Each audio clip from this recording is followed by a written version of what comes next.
eu sou Fabiana Maia, jornalista do Grupo SP Imóvel. Comigo hoje, em nosso podcast, teremos a presença do CEO do Grupo SP Imóvel, Dalton Toledo. Seja bem-vindo. Muito obrigado, Fabi, pelo convite. Ainda mais quando eu soube que seria o Davi, que viria da Lopes Condessa, fiz questão de participar. Obrigada, seja bem-vindo. Estamos com a presença do diretor comercial da Lopes Condessa, uma imobiliária tradicional no bairro da Zona Norte aqui, Santana, que vem inovando a cada dia e agora com uma nova sede em Santana mesmo e também na Serra da Cantareira. Davi Esteves, seja bem-vindo em nosso podcast. Boa tarde, obrigado pelo convite, obrigado Dalton, obrigado Fabiana. Davi, existe a fama que o corretor ele ganha aquela bolada da venda, depois ele some e volta sem dinheiro. É isso mesmo? Porque o sorriso, cara, é assim mesmo que acontece? E aí, o que o corretor deve fazer para ele se planejar e não acontecer isso com essas finanças? Isso tem muita história no mercado. Muita história, hein? Isso daí, principalmente os mais antigos, né? Quando a gente volta lá atrás, isso tinha bastante. Eu não sei se era mais fácil, mas é muita história que eu escuto disso também lá atrás.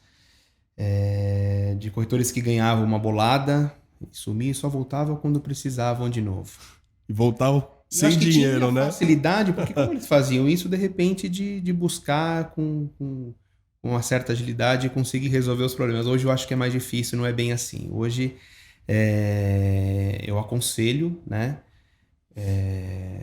os corretores que o momento que faz a sua venda, ganha a sua bolada, que separe sempre uma quantia dessa bolada, né, para fazer um caixa, para trabalhar com mais tranquilidade, com mais qualidade. Então é essencial no ramo imobiliário, porque assim, por mais que você esteja focado em realizar, às vezes acontece daquela venda não sair aquele mês, né, aquela venda às vezes por algum motivo de documentação, seja o que for, de ela protelar e para o mês subsequente. A gente costuma brincar que a Enel, a Sabesp, ela não respeita, né? Se tiver um probleminha esse mês, a conta vai vir. Então, a gente precisa estar respaldado, a gente precisa ter esse caixa sim. Mas, assim, o mais importante de tudo é o foco, a determinação full time. Então, a gente não pode perder o foco. Fez uma venda, eu fui bastante... Eu sou corretor, estou como diretor, né? Mas, assim, quando o corretor fazia uma venda, no outro dia eu era o primeiro a chegar na empresa. Não relaxa, bora pra próxima. No primeiro dia chegar na empresa, focado, pensando na próxima, que assim é a única forma que nós podemos crescer.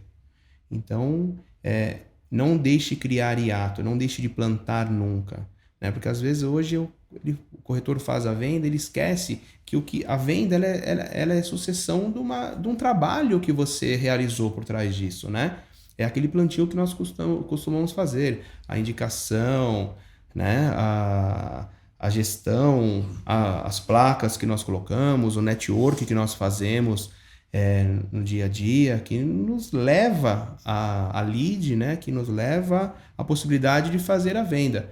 Então, assim, essa é a essência. Uma vez que você para com esse motorzinho de alimentar ele, do outro lado ele para de dar lead. E quando você vai ver, gerou um hiato que para você voltar, para alimentar esse motor, colocar ele para rodar e deixar ele tinindo, alinhado, ele vai gerar esse hiato e você vai ficar um tempo sem vender. Então, é uma profissão que o plantio ele é constante, a manutenção é constante e a gente fez a venda, a gente não pode parar. Porque tem outros processos rolando ao mesmo tempo, né?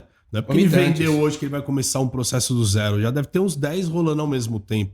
Então, se ele relaxa no dia seguinte, depois que ele concluiu uma venda, e os processos que estão rolando? Alguém vai vender. Alguém vai vender no lugar dele. E uma outra coisa, falando de dinheiro, falando na parte financeira do corretor, de poupar dinheiro, o corretor é o maior privilegiado de ter informações de imóveis que estão com preço baixo. Por que ele não ser o investidor?